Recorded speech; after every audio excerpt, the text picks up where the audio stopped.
네, 오늘은 우리 히브리서 2장 1절부터 4절까지의 말씀입니다. 근데 여러분, 이 히브리서 2장 1절에 보면 그러므로가 나오잖아요. 그러므로. 그러니까 이 말은 앞에 1장의 내용의 결론부에 해당한다는 거예요. 그러므로라는 거는 새롭게 시작하는 게 아니고 왜 2장의 1절이 나오냐면 바로 1장에 대한 내용을 이제 정리하겠다라는 이야기죠. 그러면 1장이 어떤 내용이었습니까? 우리가 크게 두 가지로 살펴봤어요. 첫 번째는 예수님과 선지자를 비교했고요. 두 번째는 예수님과 천사를 비교했어요. 그래서 이 비교를 통해서 히브리서 저자는 무엇을 우리에게 알려주었어요? 예수님이 선지자와 천사보다 훨씬 더 뛰어나고 탁월하신 분이다. 이것을 우리에게 알려줬습니다. 근데 1장에서 우리가 여러 가지 생각을 했죠. 왜 이렇게 비교했는지. 근데 정확하게는 몰랐는데요. 오늘 2장 1절부터 4절까지 말씀을 통해서 왜 예수님과 선지자와 천사를 비교했는지를 알게 되는 겁니다. 자, 2장 1절 우리 한번 읽어볼까요? 그러므로 우리는 들은 것에 더욱 유념함으로 우리가 흘러 떠내려가지 않도록 함이 마땅하니라. 아멘. 그러므로는 앞에 있는 내용을 연결하는 접속사죠. 근데 이제 그 뒤에 뭐라고 나와 있냐면 우리는 들은 것에, 그러니까 앞에서 쭉 얘기했는데 들은 것에 더욱 유념해야 된다. 여러분 들은 게 뭐예요? 여기서 이들이 지금 들었대요. 전에 들은 겁니다. 그게 뭐냐면 3절에 나와요. 이같이 큰 구원을 등한히 여기면, 이 구원은 처음에 주로 말씀하신 바요. 예수님이 직접 알려주신 복음, 예수님이 알려주신 복음을 받아서 사도들이 전한 복음을 말하는 겁니다. 들은 것이라고 하는 게. 그러니까 복음의 메시지 혹은 구원의 메시지가 바로 들은 것이에요. 근데 이걸 어떻게 하라고 돼 있어요? 더욱 유념해라. 유념이라는 말 한국말로 번역을 참 잘한 것 같아요. 이 유념이라는 뜻이 제가 찾아보니까 잊거나 소홀히 하지 않도록 마음속 깊이 간직하여 생각하는 걸 말하는 거예요. 잊지 말고 소홀히 여기지 말고 계속해서 마음속 깊이 간직하고 생각하는 것을 바로 유념하라라는 뜻입니다. 이렇게 하라는 거예요. 근데 여러분 보세요. 만약에 처음부터 이 히브리서 기자가 이 사람들에게 예수님의 메시지, 예수님이 우리가 알려주신 예수님이 알려주신 복음의 메시지, 구원의 메시지를 너희는 유념해서 들어야 된다. 이것을 아주 중요하고 귀하게 여겨야 된다. 이러면 바로 이 얘기를 안 들었을 거예요. 왜냐하면 천사들이 혹은 선지자들이 예수님보다 더 뛰어난 분이라고 생각한다면 당연히 예수님의 메시지보다 천사가 전한 율법을 더 중요하게 여기겠죠. 그래서 바로 예수님이 말씀하시는 복음의 메시지를 더 중요하게 여겨야 된다라고 말하기 위해서, 결국 오늘 2장 1절의 말을 하기 위해서 1장 전체에서 예수님과 천사와 선지자를 먼저 비교한 거예요. 먼저 예수님이 얼마나 이들에 비해서 탁월한지를 설명하시면 자연스럽게 어떻게 됩니까? 천사들이 전한 율법이 더 중요해요? 아니면 예수님이 알려주신 복음이 더 중요해요? 당연히 복음이 더 중요하다는 것을 알게 되는 겁니다. 그래서 1장 전체를 할애해서 바로 예수님과 비교한 거죠. 그리고 이렇게 비교했다. 이렇게 예수님이 탁월하신 분이다. 그러니 예수님 그분이 알려주신 말씀, 그 복음, 구원의 메시지를 붙들어야 된다라는 얘기를 하고 있는 거예요, 이게. 그래서 2장 1절에 그러므로라고 얘기는 하는 겁니다.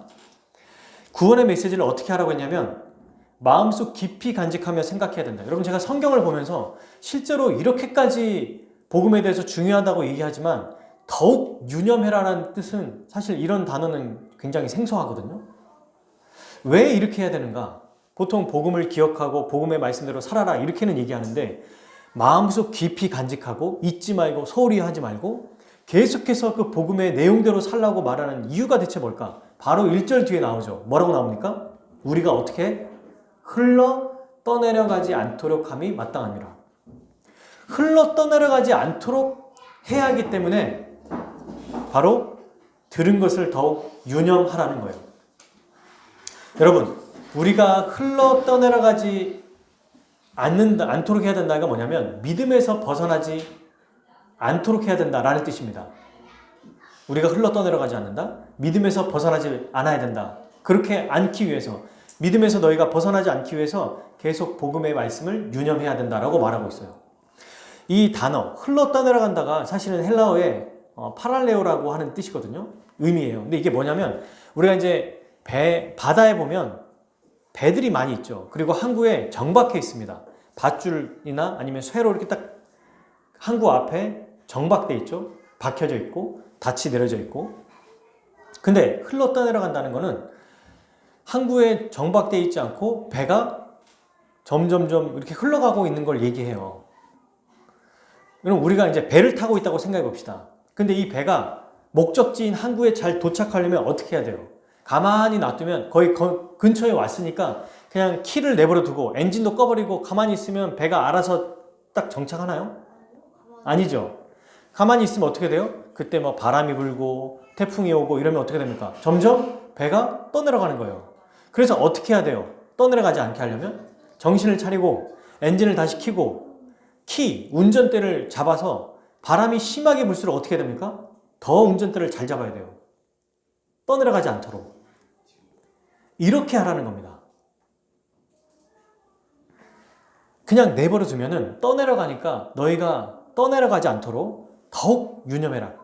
방법을 알려줬어요. 이미 처음부터. 결론을 내면서. 오늘 이 말씀의 핵심인 거죠.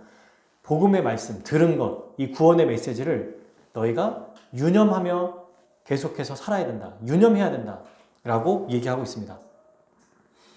계속해서 기억하고 생각하며 살라는 거예요. 그래야만 떠내려가지 않을 수 있다라고 얘기한 겁니다. 믿음에서 벗어나지 않을 수 있다는 거죠. 여러분, 만약에 그러면 이제 이렇게도 생각해 볼 수 있어요. 만약에 이거를 유념하지 못하고 복음의 메시지를 기억하거나 생각하지 못하고 그렇게 있다가 나도 모르게 점점 떠내려가는 거 있죠. 그렇게 떠내려가 버리면 어떤 일이 벌어지는 겁니까? 이제 물어볼 수 있지 않습니까? 히브리서 기자가 그 얘기를 하고 있어요. 그게 바로 2절, 3절을 통해서 얘기하는데요. 하나님의 엄중한 심판의 형벌을 받게 된다고 얘기해요. 그러니까 복음의 메시지를 붙잡고 있지 않으면 나도 모르게 흘러 떠내려가는 거예요. 여러분들 이게 참 신기한 게 이 단어가 우리가 더 큰 죄를 지었을 때 흘러 떠내려간다고 말하고 있지 않아요. 어떤 것을 잘못했을 때 죄 때문에 떠내려간다고 말하고 있는 게 아니고 붙잡고 있지 않을 때 나도 모르게 배가 항구에서 점점 멀어지는 것처럼 그렇게 떠내려간다는 겁니다. 큰 죄를 지은 게 아님에도 불구하고 붙잡고 있지 않았을 뿐인데 근데 그게 우리의 믿음을 점점 벗어나게 한다는 거예요. 점점 하나님의 구원에서 멀어지게 만든다는 겁니다. 지금 그 얘기를 하고 있어요. 그럼 만약에 이렇게 멀어지면 어떻게 되냐? 뭐 다시 돌아오게 해주겠죠? 라고 말하지 않고요. 2절, 3절에서 아주 심각하게 얘기해요.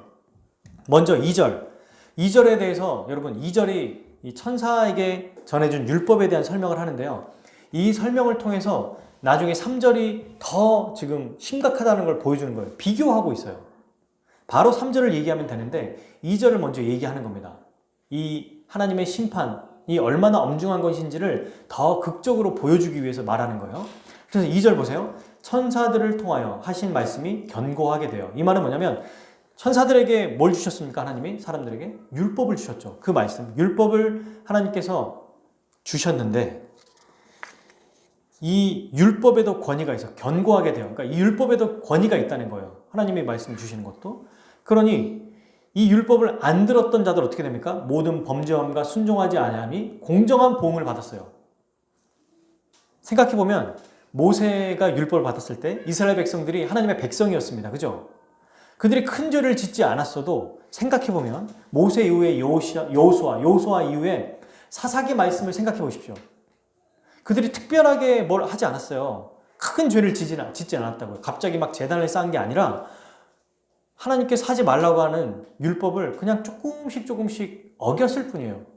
범죄를 했다기보다 큰 범죄를 졌다기보다 그냥 순종을 안 했을 뿐인데 그게 시간이 지나다 보니까 완전한 배교로 가버린 거거든요.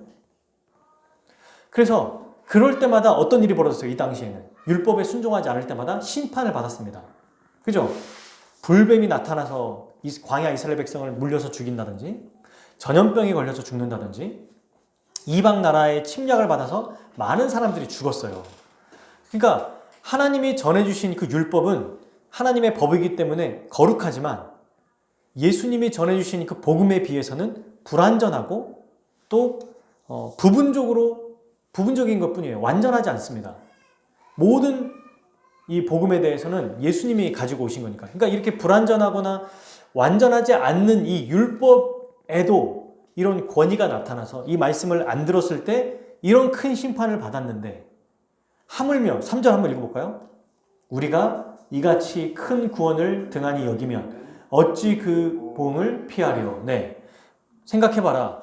구약 시대에 천사들을 통해 주신 그 율법을 안 들어도 이렇게 큰 보응을 받았는데, 이렇게 큰 일들을 받았는데, 이보다 훨씬 더 큰 하나님이신, 하나님의 아들이신 주님이신 예수님의 말씀, 그리고 그분이 우리에게 주신 구원을 소홀히 여기면, 등한히 여긴다는 건 소홀히 여긴다는 거거든요. 이거를 이렇게 내팽겨치면 얼마나 큰 보응을 우리가 받겠느냐, 심판을 받겠느냐라고 말하고 있는 거예요. 관심을 갖지 않고 소홀히 여기게 되면 결국에는 구원에서 점점점 멀어지게 되고 흘러 떠내려가게 된다는 겁니다. 그로 인해서 하나님이 괜찮아, 봐줄게 이렇게 하시는 게 아니라 그 사람이 흘러 떠내려가게 된 거기에 합당한 심판을 받을 수밖에 없다라고 얘기하고 있어요. 경고하고 있는 거죠, 이거는. 여러분, 근데 이제 여기서 이 히브리서 기자는 또 뭘 얘기하냐면, 그러면 그 복음이 정말 하나님이 말씀하시는, 하나님이 최종적으로 주신 권위가 맞습니까? 정말 그걸 붙잡아야 되는 게 맞아요? 천사들이 전한 율법이나 선지자들이 말한 구약 성경의 율법을 받고 그 율법을 간직해야 되는 거 아니에요? 정말 복음이 검증된 게 맞아요? 예수님이 전하는 복음만 붙잡아야 되는 게 맞습니까? 라는 질문 때문인지 이미 그 이야기를 하고 있어요. 복음이 검증됐다는 것을 이 3절 후반절부터 4절에 지금 설명하고 있습니다. 자, 보십시오. 이 복음이 어떻게 검증된 것이냐라고 할 때 3절 중반부에 보면 이 구원은 처음에 누가 하신 말씀이다? 주로 하신 말씀이다. 이 주가 예수님을 얘기해요. 그러니까 히브리서 2장 처음에 여러분 봤을 때 우리가 봤던 2절에 보면 마지막 날에 아들을 통하여 우리에게 말씀하셨다라고 했죠. 그러니 예수님께서 아들을 통해 직접 우리에게 말씀하신 거다. 그러니까 이게 첫 번째 검증된다는 거예요. 예수님이 말씀하시는 것이 바로 하나님의 말씀하시는 거다. 그러니까 아들을 통해 하나님은 모든 구원 계획을 알려주셨고 결국 하나님의 말씀을 듣는 것은 아들의 말을 듣는 것이다. 이게 지금 1장 2절과 오늘 2장 3절에 있는 뒷부분의 말씀인 거죠. 복음은 결국 예수님이 전하는 말씀이 꼭 하나님의 말씀이기 때문에 이것을 우리가 간직해야 되는구나. 이 말씀을 들어야 되는구나. 이걸 이제 첫 번째로 우리가 알 수 있었어요. 근데 두 번째, 들은 자들이 또한 우리에게 확증했다라고 얘기하고 있습니다. 두 번째 복음의 검증이 바로 사도들, 예수님께 복음을 배운 자들, 그리고 그들을 통해서 지금 히브리서 기자까지도 이 복음이 참된 것임을 검증하고 확증했다는 거예요. 그들을 통해서도 이게 진짜 복음이다라는 것을 알려줬다라고 얘기하고 있죠. 그리고 세 번째가 뭡니까? 4절. 하나님도 표적들과 기사들과 여러 가지 능력 및 자기의 뜻을 따라 성령이 나누신 것으로서 그들과 함께 증언하셨느니라. 지금 보면은 하나님이 이 복음이 참된 것이라고 하시기 위해서 뭘 보여주셨다? 기적, 이사, 놀라운 표적을 보여주신 겁니다. 그리고 동시에 성령님께서 또 선물을 보내주심으로 이 복음이 바로 참된 것이다. 이렇게 증언한 거죠. 그러니까 이걸 정리해보면 이 복음이 참된 것임을 검증하기 위해서 삼위 하나님이 일하셨어요. 그리고 그 삼위 하나님의 사역으로 인해 탄생된 그 복음을 받은 자들이 또한 전한 거죠. 이렇게 두 가지의 모습으로 확증된 겁니다.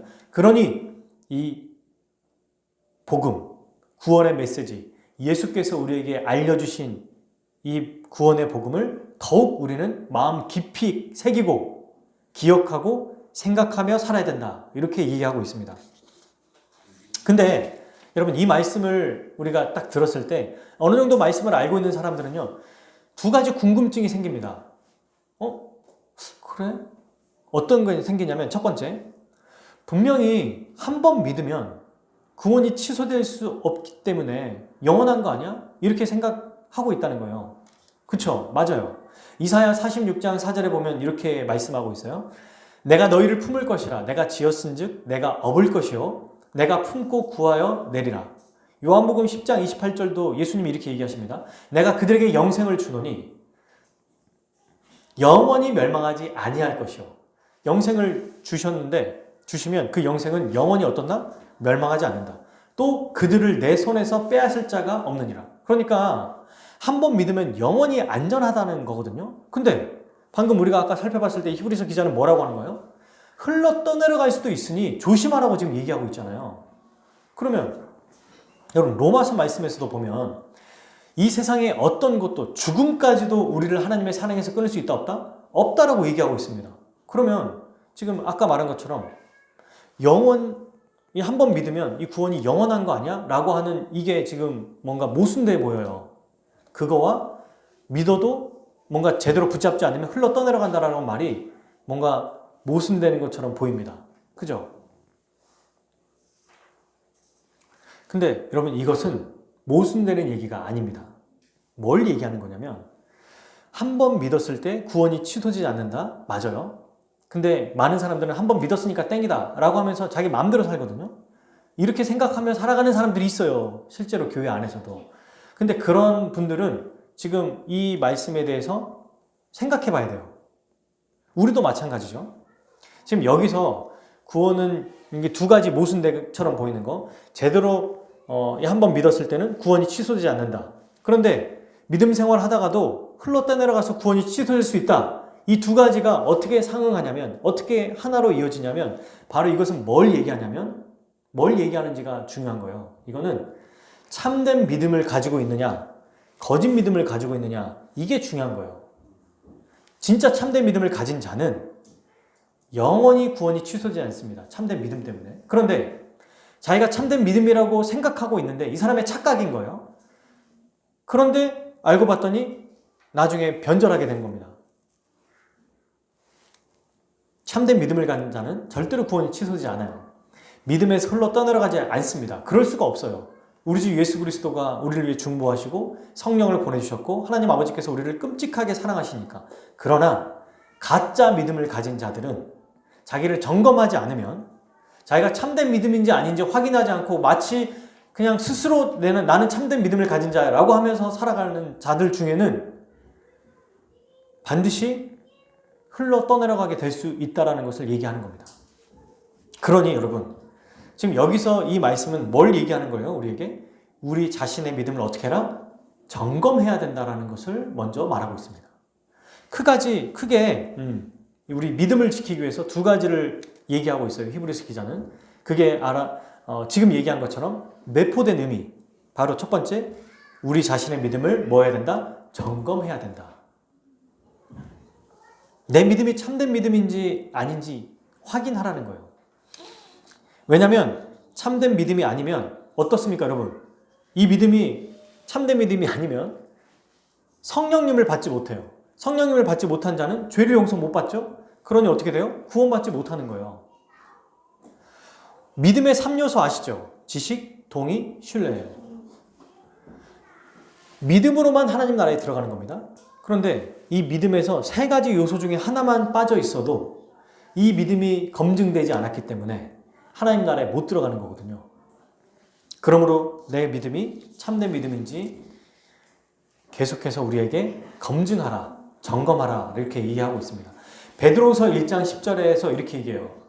더욱 힘써 너희 부르심과 택하심을 굳게 하라. 그리고 사도 바울도 고린도 교회에게 어떻게 마지막 부분에 얘기하고 있는지 우리 한번 찾아볼까요? 고린도 후서 13장 5절.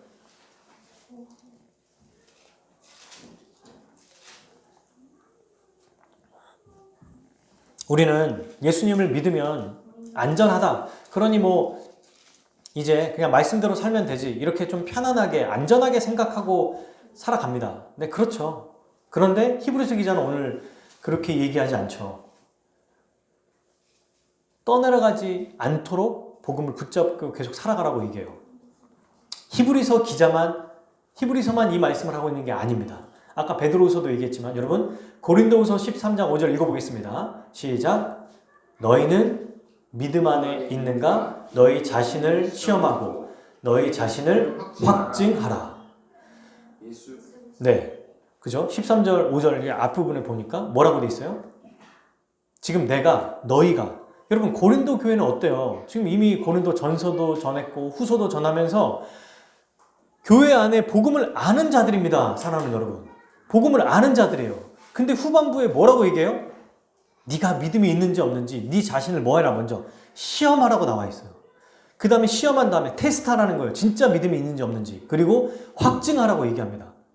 처음부터 얘기를 한 게 아니잖아요. 고린도서 1장 1절에서 얘기하면은 뭐 그런가 보다. 이제 초신자들이고 그러니까 얘기하나 보다 했는데 이거는 초신자고 뭐고가 상관없어요. 중직자들이고 이 안에 목회자도 있겠죠. 그런데 뭐라고 얘기합니까? 네가 믿음 안에 있는지 확인하고 시험하고 확증해라. 그렇게 살아야 된다는 얘기예요. 믿음을 계속 점검하라는 얘기예요. 히브리서 기자와 똑같이 얘기하고 있어요. 흘러 떠내려가지 않도록 점검해라. 네 믿음이 진짜 믿음인지 아닌지 확인해라. 이렇게 얘기하고 있습니다. 오늘날 여러분 어떤 교회들은 구원받는 것을 하나의 티켓을 구매하는 것으로 생각해요. 비행기 티켓, 기차 티켓. 그래서 한 번 나 믿었으니까 끝났어. 예수님을 믿었으니까 나는 이미 구원받은 자야 라고 하면서 안전하게 생각하면서 어떻게 해요? 편안하게 살아요. 하고 싶은 거 좀 하고 내가 원하는 거 좀 해야겠다. 근데 성경은 그렇게 말하지 않는다는 게 포인트죠. 왜냐면 여러분 이런 생각 방금 얘기한 것처럼 한 번 내가 구원받았으니까 땡 이제는 내가 마음대로 살아도 되라고 하는 거는 거짓 믿음을 가진 자들 정말 참된 믿음이 아닌 자들에게 나타나는 특징이에요. 이게 진짜로 믿는 자들은 늘 자기를 점검하고 돌아보고 죄를 지었을 때 다시 회개하고 죄를 짓지 않으려고 노력합니다. 왜요? 영이 살아났으니까. 성령이 우리 안에 계셔서 죄를 짓거나 잘못했던 것들이 있죠. 성령이 우리 안에 들어오시면 완전주의가 되는 게 아니에요. 죄를 짓기도 하고 실패하기도 하고 절망하기도 합니다. 그런데 그럴 때마다 자기 자신을 돌아보면서 잘못한 것들을 회개하고 주님의 은혜를 간구하며 살아가요. 근데 아닌 자들은 어때요? 관심이 없어요. 이미 끝났다라고 생각해. 자기 마음대로 삽니다. 왜? 구원 받았으니까. 티켓 구매한 사람은 더 이상 값을 지불하지 않아도 되거든요. 비행기 값을 이미 냈기 때문에 그냥 그때만 가면 되는 거예요. 비행기 시간에 맞춰서 가기만 하면 되는 거예요. 기차 시간에 맞춰서 가기만 하면 되는 거예요. 그죠? 그러니까 그 전에 또 수수료를 주십시오. 뭐 비행기를 타기 위해 기차를 타기 위해 이런 거 더 필요합니다. 이런 걸 요구하지 않기 때문에 더 이상의 신앙생활을 말씀대로 살기보다 이것을 이용해서 자기 뜻대로 살려고 한 것입니다. 이래서 히브리서 기자들이 뭐라고 하냐면 네 믿음이 진짜 믿음인지 가짜 믿음인지 먼저 점검해야 된다. 여러분 내 믿음이 진짜인지 가짜인지 뭘로 알 수 있어요? 좋은 나무를 예수님이 비유로 들으셨죠? 좋은 나무에는 뭐가 열린다? 좋은 열매가 열려요. 참된 믿음을 가진 자는 참된 믿음의 열매가 열립니다. 이 믿음의 열매가 뭐예요? 예수님을 닮아가는 거거든요. 왜요? 성령님을 받은 자는 그리스도의 영, 예수님의 영이신 그분과 연합했기 때문에 예수님을 닮아가는 게 당연한 거예요. 너무나 마땅한 겁니다. 사과나무에서 사과가 열리지 포도가 열리지 않거든요. 그러니 이 믿는 자의 열매는 예수님을 닮아가는 모습, 예수님의 모습 그대로 닮아가는 거예요. 예수님이 뭐라고 하셨냐면 새 계명을 너에게 주노니 서로 사랑하라. 내가 너희를 사랑한 같이 서로 사랑하라. 계속해서 뭐 하라고 해요? 서로 사랑하라고 얘기합니다. 그러니 예수님을 닮고 예수님과 연합한 자들은 마땅히 예수님이 말씀하신 대로 사랑의 열매가 나타나는 겁니다. 믿음은 반드시 사랑으로서 증명되는 거예요. 그러니까 신앙생활을 열심히 하는 것이 어떤 사람들이 생각하는 것처럼 교회 새벽기도 열심히 오고 또 예배 열심히 참여하고 교회에 어떤 것들 빠지지 않고 네 그것도 하나의 증거로 볼 수 있지만 더 성경이 말하는 아주 정확한 증거는 나의 인생을 어디에다 사용하고 있느냐로 증명된다고 얘기해요. 그래서 교회 안에서 함께 생활할 때 내 믿음을 점검하고 증명할 수 있다고 얘기하는 겁니다. 교회 지체에게 사랑하는 믿음의 행위가 반드시 나타나기 때문입니다. 사랑하는 여러분, 우리가 이미 알고 있지만 믿음은 보입니까? 안 보입니까? 안 보여요? 내 믿음이 보이죠? 네, 우리가 오랜만에 해서 약간 또 기억이 안 날 수 있는데요. 믿음은 반드시 보입니다. 야고보서 한번 찾아봅시다, 우리. 야고보서, 우리 히브리서 바로 뒤에 있어요. 야고보서 말씀에 믿음을 어떻게 증거하고 있는지 한번 찾아볼게요. 2장.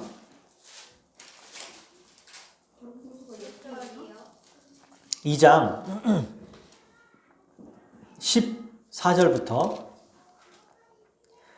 20절까지 한번 읽어볼까요? 같이 시작. 내 형제들아, 만일 사람이 믿음이 있노라 하고 행함이 없으면 무슨 유익이 있으리요? 그 믿음이 능히 자기를 구원하겠느냐? 만일 형제나 자매가 헐벗고 일용할 양식이 없는데 너희 중에 누구든지 간에 이르되 그 평안히 가라, 덥게 하라, 배부르게 하라 하며 그 몸에 쓸 것을 주지 아니하면 무슨 유익이 있으리요?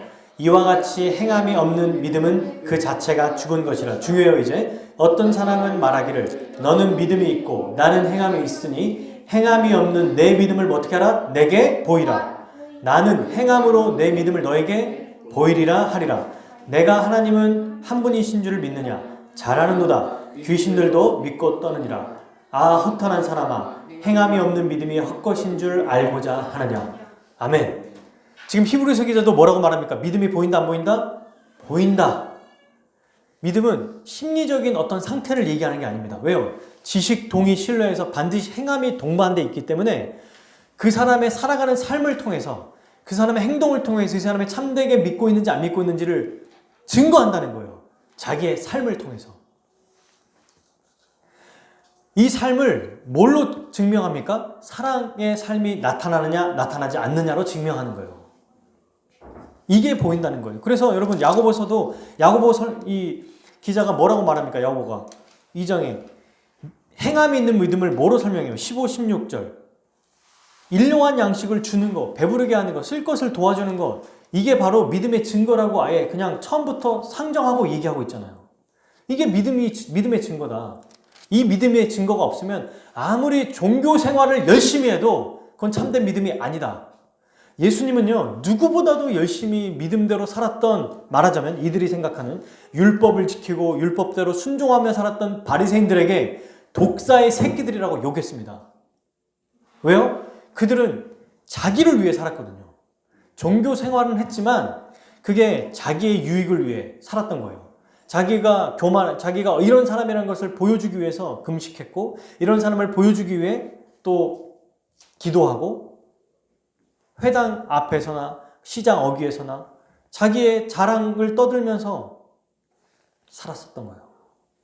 구약의 율법을 중요하다고 여기는 유대인들이 가장 선망하는 대상은 이런 자들이었을 거예요. 근데 완전히 다른 얘기를 하고 있는 거죠. 이들이 율법을 의지했기 때문에 바리새인들을 아주 모범의 대상으로 삼았을 거예요. 근데 지금 히브리서 기자는 뭐라고 말합니까? 구원, 예수님이 전하신 이 복음을 붙잡아야 된다. 이 복음의 메시지를 전하는 자들이 어떤 자들이냐? 바리새인과 같은 자들이 아니라 바로 회당에서 자기 가슴을 치고 회개하는 세리와 같은 자들임을 알려주는 겁니다. 그리고 여러분, 삭개오가 어땠어요? 예수님을 만나자마자? 아무것도 안 했거든요. 근데 예수님을 만나자마자 그가 너무 기쁘고 예수님 만나자 회심하니까 제일 먼저 했던 얘기가 뭐냐면 나의 재산의 절반을 가난한 사람에게 주겠습니다. 아니, 그 많은 것 중에 하필 재산을 가난한 사람에게 주겠다고 얘기하고, 두 번째, 내가 다른 사람에게 속여서 훔친 일이 있다면 구약의 율법에는 4분의 1만 갚아주면 되거든요. 잘못한 거를. 근데 나는 거기에 곱하기 10배, 4배나 갚겠습니다. 라고 고백해요. 참된 믿음은 회개로 나타나는데 어떤 회개로 나타나느냐? 나를 위해, 내 인생을 위해 살아가는 삶을 돌이켜서 예수님과 그리고 예수님의 몸인 교회, 지체를 위해 살아가는 것으로 되바뀌는 거예요.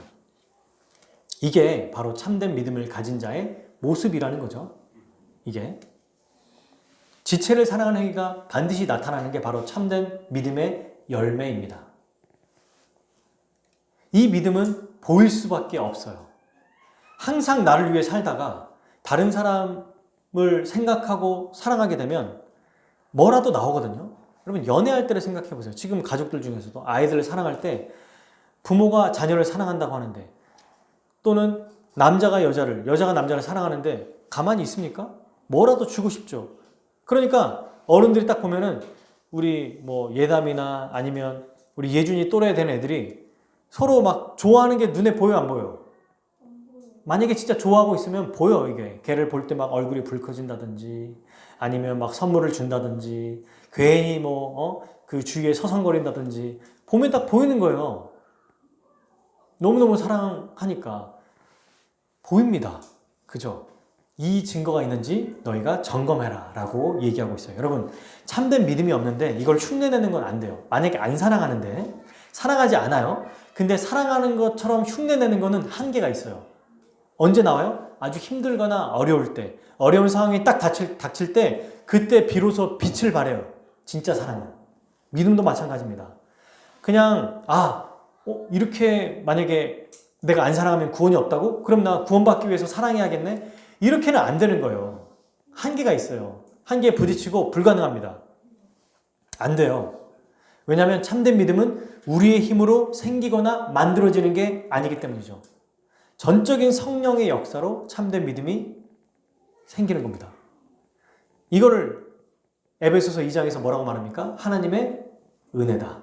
그 은혜에 의하여 믿음으로 말미암아 뭐했다? 구원을 얻었다 라고 얘기하고 있는 거죠. 그러면 이제 이렇게 또 고민하는 분들이 있을 거예요. 우리가 다 알고 있는 얘기지만 그럼 한 번 더 점검해 봅시다. 우리도. 저는 두렵습니다. 참된 믿음이 없는 것 같아요. 그럼 어떻게 해야 됩니까? 목사님, 참된 믿음 왠지 말은 못하지만 내 믿음이 참된 믿음인지 아닌지 두렵습니다 라고 할 때 우리는 어떤 말씀의 구절을 보면 됩니까? 로마서 10장 17절 한번 살펴봅시다. 제게 믿음이 없어요. 두렵습니다. 난 구원 못 받으면 어떡하죠? 라고 할 때 로마서 10장 17절을 찾아보는 거예요.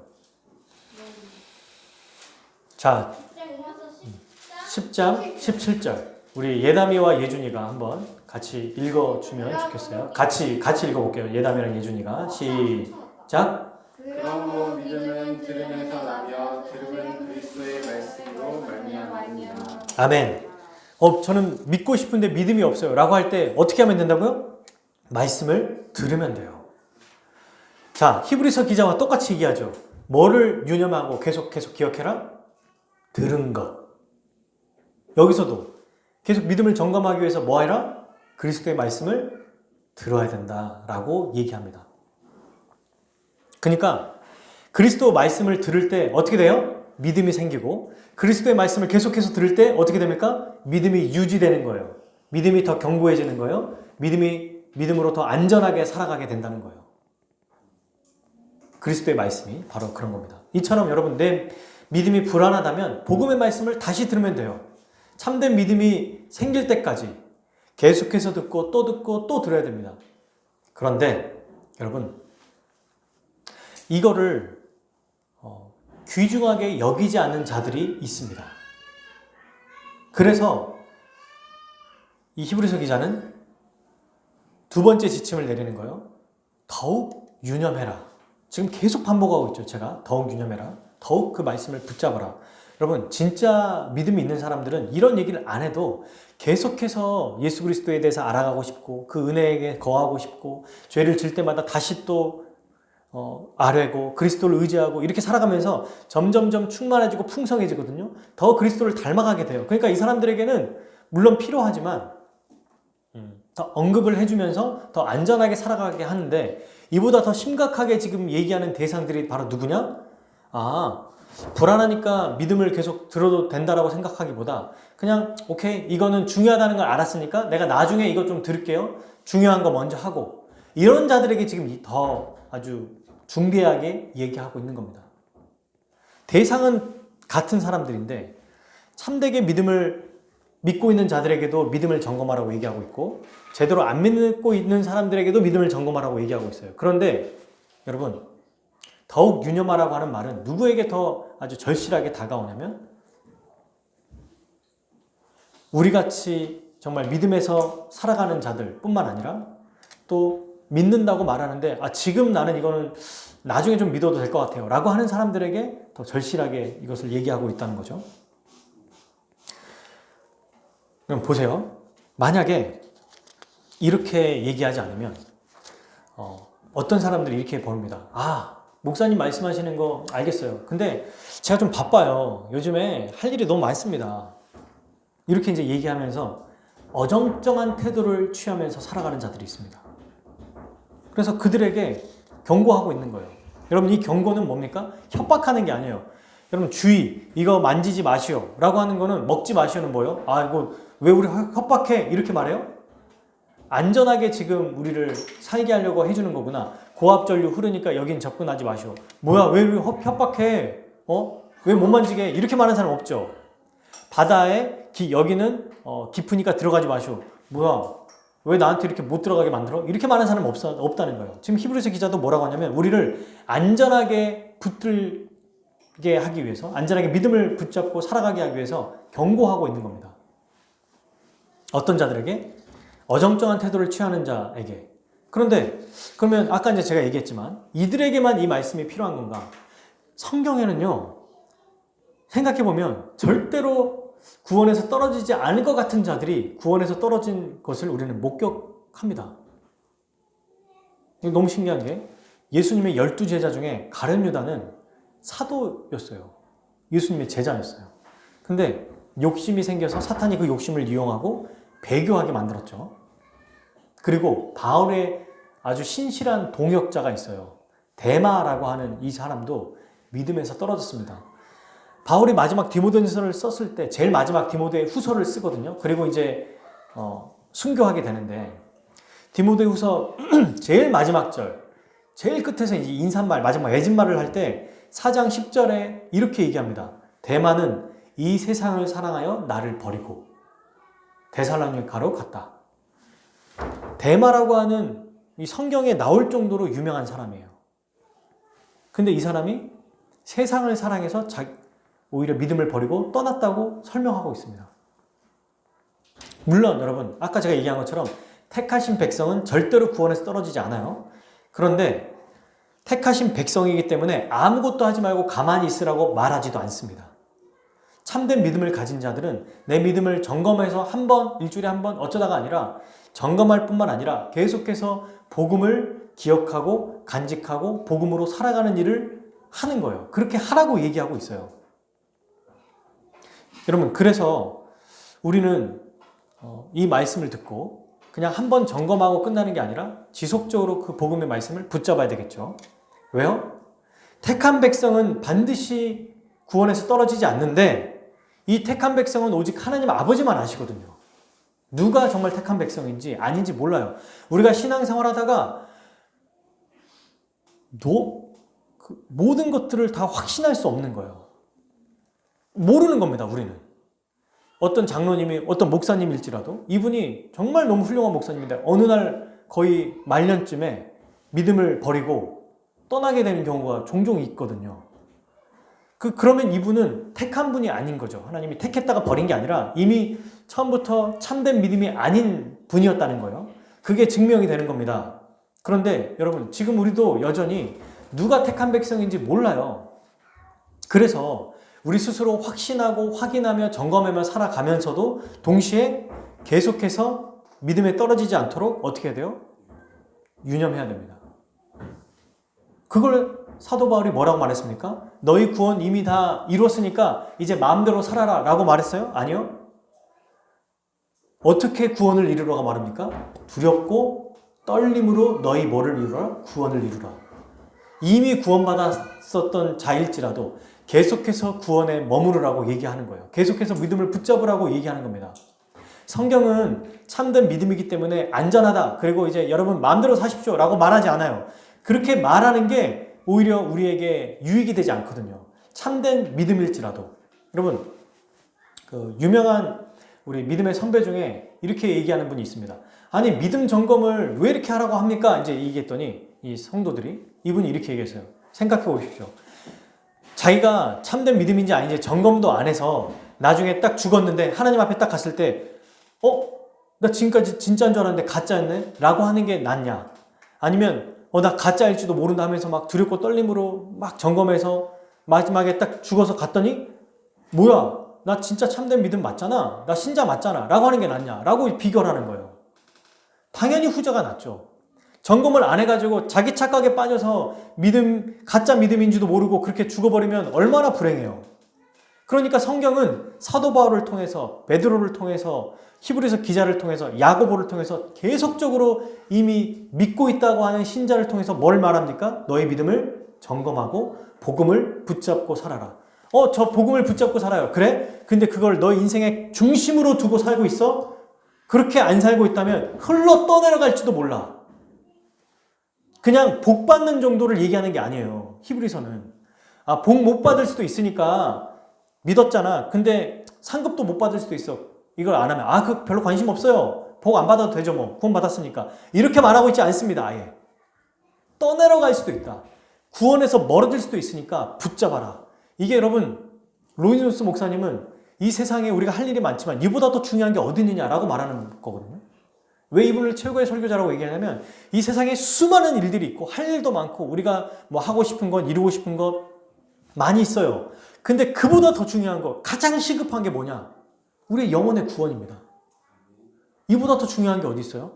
알고 있다, 믿고 있다고 우리가 생각하기보다 이 말씀을 이렇게 전하게 하신 이유는, 이런 성경 중간중간에 이런 말씀들, 메시지가 계속 있는 이유는 계속해서 뭐 해라 우리 보고? 점검해라, 확인해라, 검증해라.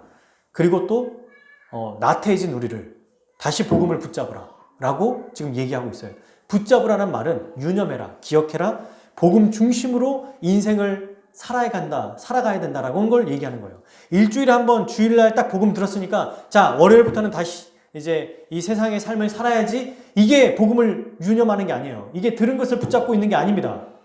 진짜 들은 것을 붙잡고 있는 것은 다시 월요일이 시작돼도 월요일에도 복음을 붙잡고, 화요일에도 복음을 붙잡고, 수요일도 복음을 붙잡고, 직장에서도 복음을 붙잡고, 가정에서도 복음을 붙잡고, 목회 가운데서 복음을 붙잡는 게 바로 유념하며 살아가는 거예요. 그렇게 하라고 얘기하고 있습니다. 이게 우리에게 히브리서 기자가 얘기해주고 있는 아주 중요한 말씀인 거죠. 그러므로 여러분, 우리가 실제로 신앙생활 하면서 여러분 주위에 있지 않나요? 제 주위에 있어요. 고등학교 때, 대학 때 열심히 함께 신앙생활 했는데 어느 날 보니까 너무 바빠서 결혼하고 또 어른이 되고 일이 많아져서 능력이 출중해서 출장을 자주 다니면서 서서히 믿음 생활 안 하다가 지금은 교회를 안 다니는 친구들이 많습니다. 코로나 시대에 더 많겠죠? 이때 뭐 하라고 그랬어요? 더 붙잡아야 되는데 안 하는 거야.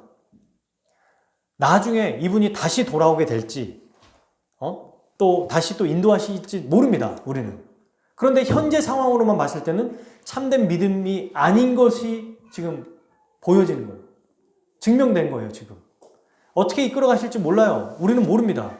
여러분, 만약에 우리가 딱 죽고 천국에 갔는데, 하나님 나라에 딱 들어갔는데 우리가 그렇게 존경하고 유명했던 분들이 없어.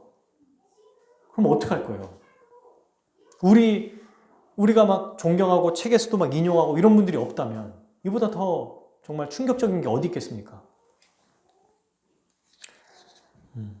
그래서 성경은 우리에게, 이 히브리서 기자는 협박하는 게 아니라 안전하게 살기 위해서 계속해서 이 위험성을 우리에게 경고하고 있는 겁니다. 실제로 여러분, 정말 이게 무서운 얘기죠.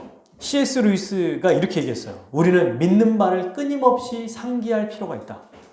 이 믿음은 물론 다른 어떤 믿음도 당신의 정신 속에 살아남아 있지 못하기 때문이다. 그렇게 믿음은 북돋아줘야만 한다.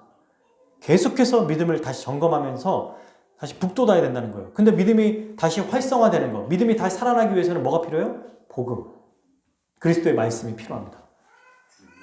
여러분, 신자가요, 완전한 사람이 아니지 않습니까? 그래서 신자도 여전히 마음의 부패성이 있기 때문에 보세요. 가만히 내버려두면 어떻게 되냐면 영적으로 둔감해지고 무감각해져요. 그래서 죄를 짓게 되면서 점점점 그 죄에 빠져들어가게 됩니다. 마치 불신자와 똑같이 살아가게 될 수 있어요. 내버려두면 배가 제대로 정착, 그 목적지까지 가기 위해 거의 다 도착했을지라도 완전히 정박하기 전까지는 키를 놓으면 안 돼요. 시동을 끄면 안 돼요. 정신 차리고 계속해서 붙잡고 앞으로 가야 돼요. 신자가 그렇게 살아야 된다는 겁니다. 히브리서 기자는 아주 멋지게 표현한 거예요. 반지가 씻고 있다가 자기도 모르게 스르르 빠지는 거. 이거에 흘러 떠내려간다 하거든요. 배가 가만히 정박되어 있지 않고 서서히 점점점 떠내려가는 거. 우리의 믿음을 그렇게 내버려 두면 될 수 있다는 것을 말해주고 있습니다. 여러분, 이것을 듣고도 만약에 어정쩡한 태도를 취하는 자들은 정말 위험하죠. 근데 이 어정쩡한 모습은 세 가지로 나타나요. 제가 끝으로 이 세 가지를 얘기하고 결론을 맺고 마칠 거예요. 첫 번째, 신앙생활을 하긴 하지만 올인하지 않습니다. 전력을 다하지 않아요. 그러니까 신앙생활을 거부하지 않습니다. 불신자가 아닌 거예요. 불신자처럼 거부하고 막 배척하지 않습니다. 그런데 크게 비중을 두지 않아요. 별로 열정이 없어요. 교회 와서 말씀 듣고 와도 뭐 좀 늦어도 지각해도 그냥 어차피 온 거니까. 그리고 복음을 들으면 이제 같이 복음의 말씀을 나눌 때 뭐 중요한 걸 알겠는데 뭐 거기에까지 좀 힘을 쓰기는 좀 아직은 어려울 것 같아요. 라고 얘기한다는 겁니다. 그리고 두 번째, 중요함을 압니다. 근데 나중으로 미뤄요. 너무 중요하다. 진짜 이렇게 살아야겠구나. 만사를 제쳐놓지 않고 복음에 매달려야 되는데 그렇게 안 한다는 겁니다. 복음보다 더 중요하게 여기는 것이 있다는 거죠. 제가 지금 고3이니까요. 여러분 이런 얘기 많이 듣지 않습니까? 제가 지금 취업 준비하니까요. 제가 지금 결혼 준비하고 지금 이때는 지금 목사님, 주님, 제가 한 몇 달 동안에는 중요한 기간이니까 이때는 제가 좀 교회를 떠나 있을게요. 이렇게 중요한 걸 알지만 나루능으로 미루는 거예요. 그러니까 신앙생활의 뒷전인 게 자연스러운 거예요. 여러분 이것도 아주 어정쩡한 태도를 취하는 거예요. 그리고 마지막 세 번째, 너무 바빠서 올인하려고도 하고 싶고 또 중요하기 때문에 지금 당장 하고 싶어 하는데 너무 바빠서 다른 거에 정신을 팔려 사는 사람도 어정쩡한 태도를 취하는 거예요. 말씀 안 지켜야지 이런 것도 아닙니다. 열심히 해야지. 정말 열심히 살고 싶다. 이런 마음이 있어요. 그리고 중요하기 때문에 다른 것 다 제쳐놓고 내가 복음의 말씀을 붙잡고 살아야지 라고 한단 말입니다. 그런데 지금 이 세상의 삶이 너무 복잡한 거야. 너무 여기에 한눈이 팔려가지고 정신이 팔려갖고 일이 너무 많으니까 할 일이 너무 많아서 성경 볼 시간이 없는 거예요. 기도할 시간이 없는 거예요. 이 또한 아주 위험한 모습입니다. 여러분 이게 마치 이런 겁니다. 옛날 조선시대 보면 이제 시장 어귀에 풍물패들이 와가지고 막 거기서 연극도 하고 막 거기서 뭐 장구치고 북치고 하면서 하잖아요. 조선시대 때. 그러면 막 이제 거기서 공연을 해요. 서커스 같은 걸 하면은 풍물패들이 와가지고 그러면 막 팔고 있는 사람들 다 와요. 그죠? 다 모입니다. 그래서 공연을 다 봐요. 공연을 딱 보고 공연이 끝나는데 이제 끝날 때 뭐 하냐면 꼭 이 약으로 말할 것 같으면 이럽니다. 그때 뭐 하냐면 자, 이제 일어나. 일어나. 이제 돌아가. 이러면서 이제 각자 자리로 돌아간다는 거예요. 볼 때는 아주 정말 재밌게 보고 너무 행복하게 생각해. 재밌다. 좋다. 근데 현실에서 깨어나야 된다는 거야, 이제. 다시 환상에서 깨어나고 현실로 돌아오라는 거예요. 마치 우리가 영화관에 갔을 때 너무 재밌게 보고 재밌다 했는데 아이가 계속 영화 얘기만 하면 야, 정신 차려. 이제 너 공부해야지. 오늘 다시 가야지. 이런 모습처럼 복음을 너무 행복해하고 기뻐하고 즐거워하다가도 현실에 다시 돌아가서는 현실의 사람으로, 세상의 사람으로 살아가는 것도 여러분 위험하다고 얘기하고 있는 거예요. 세상의 것에 너무 마음을 쓰다 보니까 복음의 말씀을 중요하다고 여기지만 큰 은혜를 받지만 월요일부터는 다시 세상의 사람으로 살아가는 거예요. 주일 예배가 끝나고 다시 이제 일상으로 돌아갈 때 복음을 가지고 가는 게 아니라 복음을 주일날 내버려 두고 교회에 놔두고 다시 세상의 방식으로 살아가는 것. 세상의 원리와 세상의 기준으로 살아가는 게 바로 다른 거에 정신 팔려 살아가는 것입니다. 여러분, 이게 바로 우리의 믿음을 점점점 흘러 떠내려가게 하는 요인이 되는 겁니다. 불신자들이야 뭐 어쩔 수 없죠. 또 원래도 아까 처음에 두 가지 얘기했던 거, 올인하지 않거나 나중으로 미루는 사람들도 우리가 믿음이 없구나라고 얘기하지만 진짜 믿음이 있는 우리 같은 자들도 세 번째, 너무 바쁘면 정신이 팔려서 믿음을 점점 흘러가게 해버리는 그런 모습이 나타날 수 있다는 거예요. 여러분, 우리 인생에 가장 중요한 게 뭐예요? 영혼보다 더 중요한 게 없죠. 영혼은 불멸합니다. 영혼은 사라지지 않아요. 우리의 영혼은. 우리의 육신은 죽지만 다시 부활할 겁니다. 그리고 영원한 형벌에 처하거나 영원한 하나님 나라에 들어갈 거예요. 이보다 더 중요한 게 어디 있냐는 겁니다. 이보다 더 중요한 게 어디 있어요, 세상에. 그러면 이 구원의 복음, 이 메시지가 무엇이냐라고 할 때 이것을 아주 멋지게 설명하는 분이 있어요. 잘 알고 계시지만 로이 존스 목사님이신데 다른 책에서 제가 이제 좀 살펴봤던 거예요. 뭐라고 얘기하냐면 오늘날 현대인들은 구원의 메시지를 얘기할 때 복음의 전체가 아니라 일부만 가지고 와서 이 복음이 전부 다 내가 알고 있다라고 착각한다는 거예요. 예를 들면 처음에 복음을 접하게 될 때 사람들마다 다 다릅니다. 어떤 사람은 더 건강해지기 위해서 이제 복음을 알아가려고 하는 거고요. 그러니까 건강을 위해서 이제 성경을 보는 겁니다. 그 복을 받기 위해서. 그러니까 나의 관심이 어디에 있어요? 건강에 있어. 성경을 다 찾아볼 때 건강하게 하시는 거, 은혜 주시는 거 여기만 찾는 거예요. 또 자기 인생을 계획하는 사람, 비전에 대해서 또 고민 있는 사람, 비전에 대해서만 계속 또 보는 거예요. 윤리적으로 도덕적으로 살고 싶은 사람은 또 윤리적으로 도덕적으로 살고 싶어요. 또 하나님과 동행하고 싶은 사람들, 뭔가 신과 함께하는 어떤 그런 경험을 하고 싶은 사람들, 그 경험을 위해서 또 말씀을 찾아가요. 여러분, 복음에는 이 모든 요소들이 다 들어있거든요. 근데 부분만 가지고 오면은 어떻게 되냐면 자기가 성경을 보고 만족하며 사는데 자기가 요구하는 것이 만족이 되면 더 이상 다른 것을 배우려고 하지 않는다는 겁니다. 그러니까 어려운 자들, 위로가 필요한 사람들은 성경을 통해서 위로를 충분히 배워요. 받아요. 근데 더 중요한 예수 그리스도의 십자가 복음을 얘기하면 안 들어요. 왜? 나랑 관심이 없거든요. 내 관심사가 아닌 거야. 내 관심사는 위로야. 내 관심사는 사랑이고 또 내 관심사는 건강이에요. 그러니까 그것만 충족되면 되는 거예요. 다른 건 거들떠보지 않는다는 겁니다. 이거는 복음을 모르는 거예요. 일부만 가지고 온 거는 복음 전체를 설명하는 게 아닙니다. 그래서 이 로이 존스 목사님 뭐라고 하냐면 복음의 일부를 설명하는 거는 복음 전체를 설명하지 않는 거와 똑같다. 복음을 아예 안 전하는 거다. 복음을 전체로 전하지 않을 거면 복음을 전하지 말라라고 얘기하고 있거든요. 그래서 여러분 우리가 복음의 기초라는 걸 통해서 성경을 통해서 몇 가지만 잘라서 얘기하는 게 얼마나 이게 위험한지를 얘기했죠. 전체를 알아야 돼요. 우리가 기억해야 되는 복음의 메시지라고 할 때 내가 필요하는 것, 이 얘기를 왜 하냐면 우리가 복음을 붙잡아야 됩니다 라고 할 때 어떤 사람들은, 우리 중에는 없겠지만 나중에 이 설교를 듣는 어떤 분들은 이 복음이라고 하는 거를 자기의 관심사로만 투영시켜버리는 분들이 있어요. 그래서 이게 그래 맞아 내가 원하는 거 계속 붙잡아야지, 이거 간구해야지. 그래서 그게 충족이 되면 다른 거에 대한 관심을 안 가져요. 더 중요한 십자가와 내 힘으로 살 수 없다라는 것, 하나님의 자녀로서 죄와 싸우며 살아가는 이런 것들에 관심을 안 가져요. 이거는 참된 복음으로 살아가는 것이 아닙니다. 복음을 들은 것을 더욱 유념하며 살아가는 게 아니에요.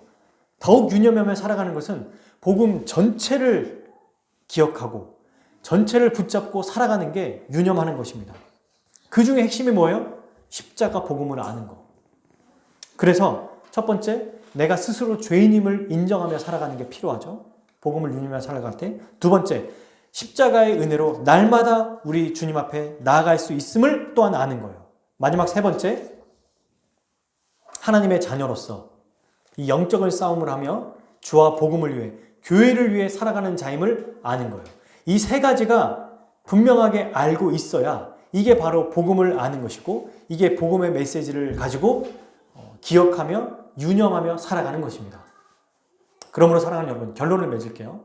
우리는 믿음이 좋은 자나 믿음이 약한 자나, 불신자나 신자나, 목사나 성도나 집사나 장로나 어린이나 어른이나 모두와 똑같이 모두가 예수 그리스도가 우리에게 알려주신 복음, 이 예수 십자가 복음을, 구원의 메시지의 복음을 더욱 붙잡고 마음 깊이 새기고 날마다 이것을 기억하며 살아가야 합니다. 그게 우리가 믿음에서 흘러 떠내려가지 않는 거예요. 뭘 안 하고 가만히 내버려두면 흘러 떠내려가는 거예요. 안전하다고 생각하면서도 그걸 내버려 두는 게 아니라 계속해서 안전하기 위해서 배가 정박되기 위해서 완전히 우리가 주님께 갈 때까지 하나님 나라에 갈 때까지 계속해서 시동을 끄지 말고 키를 붙잡고 때로는 비바람이 몰아칠 때는 더 붙잡고 있어야 되고 또 평안하게 있을 때도 붙잡고 있어야 되고 졸고 있으면 안 되죠. 그렇게 믿음을 우리가 견고하게 하며 점검하며 살아가야 할 것입니다. 그래서 여러분 한번 따라해 봅시다. 복음의 메시지를 복음의 메시지를 월요일에도 가져가자. 월요일에도 가져가자. 직장에서, 가정에서, 직장에서, 가정에서, 학교에서도 학교에서도 복음의 메시지를 가지고 살아가자. 복음의 메시지를 가지고 살아가자. 네, 이게 오늘 히브리서 말씀의 핵심입니다. 아멘. 묵상하고 기억하는 것, 그러니까 복음 중심으로 살아가고 있느냐. 이게 아주 중요한 거예요. 사랑하는 여러분, 이 말씀은 경고거든요. 진짜 그렇게 너네가 떨어진다, 너네 그렇게 구원 못 받아 이렇게 말하고 있는 게 아니고 경고예요. 경고. 더 우리를 정신 차리게 하는 거예요. 그래서 여러분, 하나님을 두려워하는 자들이 더 거룩하게 살아가요. 그거 아세요? 하나님을 그냥 사랑의 하나님이라 생각하고 자기 마음대로 살아가는 사람은 그냥 멋대로 살아가요. 믿음을 붙잡지 않습니다. 근데 공의로우신 하나님, 심판하신 하나님, 우리를 나중에 재판하신 하나님, 그분을 두려워하는 자는 더 복음의 메시지를 붙잡고 두렵고 떨림으로 구원을 이루며 살아가게 되는 것입니다. 그러면 끝으로 제가 이 복음을 더욱 깊이 있게 생각해야 된다는 것을 중요하게 여기는 우리 믿음의 선배들의 글, 이 세 가지를 제가 읽어드리고 마칠게요. 세 분이에요. 도널드 반하우스, 마틴 로존스, 제이시 라일이라고 하는 이 세 분의 너무 훌륭한 분들의 글을 제가 좀 읽어드릴게요. 어떻게 우리가 예수님을 믿은 자들은 어떻게 살아야 되는가를 설명하고 있습니다.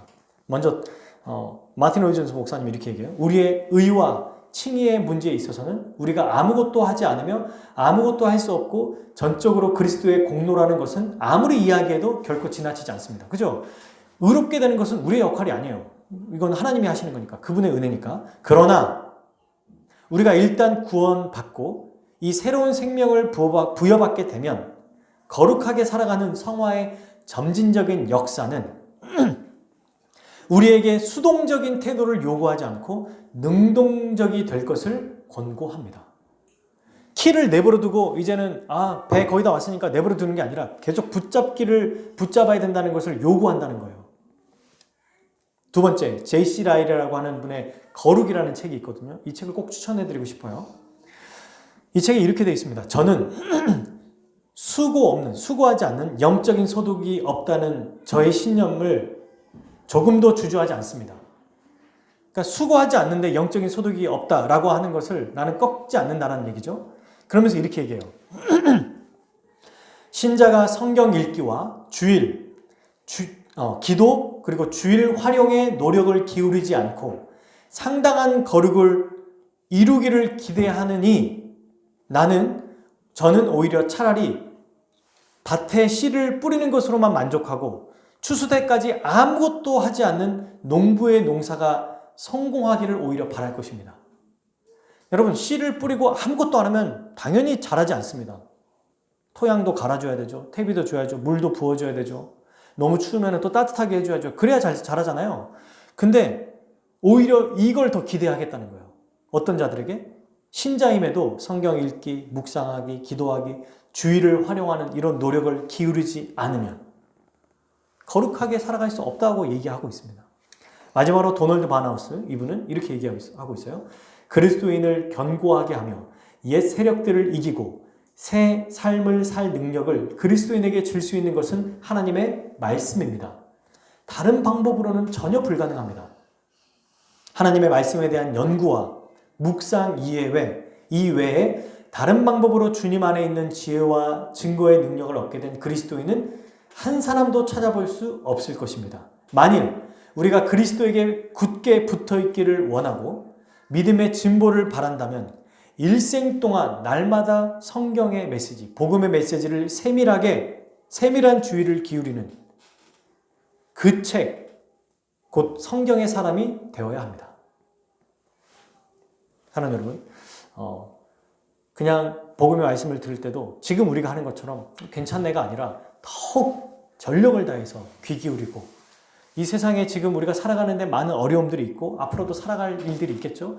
그것보다 더 우선순위 되게 계속해서 믿음을 점검하고 검증되며 살아가는 우리 모든 성도들 되기를 주님의 이름으로 축복합니다. 아멘. 아멘. 우리 함께 기도하겠습니다.